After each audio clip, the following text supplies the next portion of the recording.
Nestled at the edge of a dense forest, the small town of Bramblewick was a place of stark contrasts.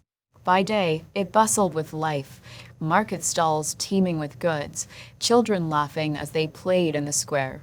But by night, the town fell eerily silent, the forest's shadow creeping over its cobblestone streets like a dark veil. The people of Bramblewick spoke in hushed tones about the curse that plagued their town. The forest, they said, was alive with spirits, and anyone who ventured too far after sunset would be lost to the shadows. Among the townsfolk was Emilia Hart, a healer known for her gentle touch and compassionate heart. Though she had heard the tales all her life, she had never given them much thought until the night she met Lucian. It was late, and Emilia was returning from the edge of the forest, where she had gathered herbs for her remedies. The air was cool, and the sky painted in shades of violet and gold. As she approached the clearing, a figure emerged from the shadows. He was tall, his dark hair glinting in the fading light, and his eyes, a piercing silver, seemed to hold the secrets of the world. "You shouldn't be here," he said, his voice low and urgent. "The forest isn't safe after dusk." Emilia froze. "Who are you?" The man hesitated, his gaze flickering toward the deepening shadows. "Lucian," he said finally. "And you need to leave." "No." Despite his warning, Emilia's curiosity anchored her to the spot. There was something otherworldly about him, something that both intrigued and unsettled her. "I'll leave if you do," she said, her chin lifting defiantly. Lucian's lips curved into a faint smile, but it didn't reach his eyes. "I can't. This is where I belong." Over the following weeks, Emilia found herself drawn to the forest at dusk, where Lucian seemed to materialize from the shadows. Their conversations were brief, but filled with an intensity that left her breathless. She learned little about him. He evaded questions about his past and why he lingered at the forest's edge, but his presence became a comfort she couldn't explain.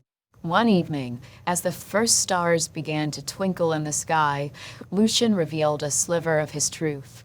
"I'm bound to this forest," he said, his voice heavy with sorrow, "by a curse that ties me to the shadows. I can't leave, not until—" "Until what?" Emilia pressed. He looked at her then, his silver eyes filled with anguish. "Until the one who cursed me forgives me. But she's gone, lost to the very shadows she condemned me to."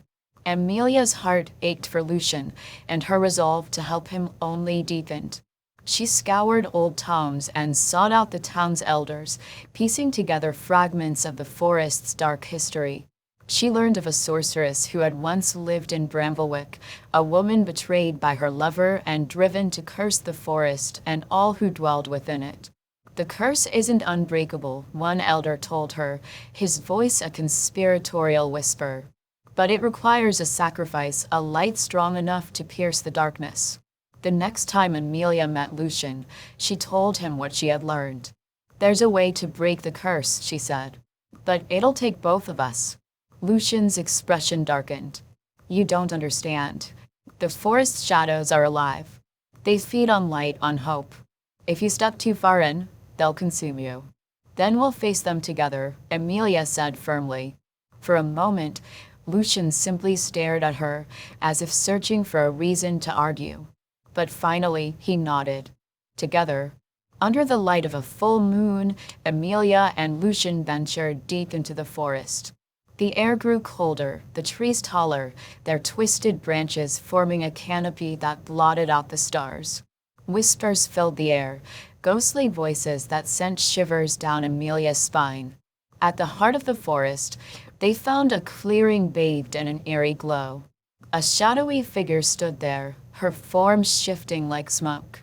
"You dare to return, Lucian?" the figure hissed. "I'm here to end this," Lucian said, his voice steady. "I'm sorry for what I did to you, for the pain I caused."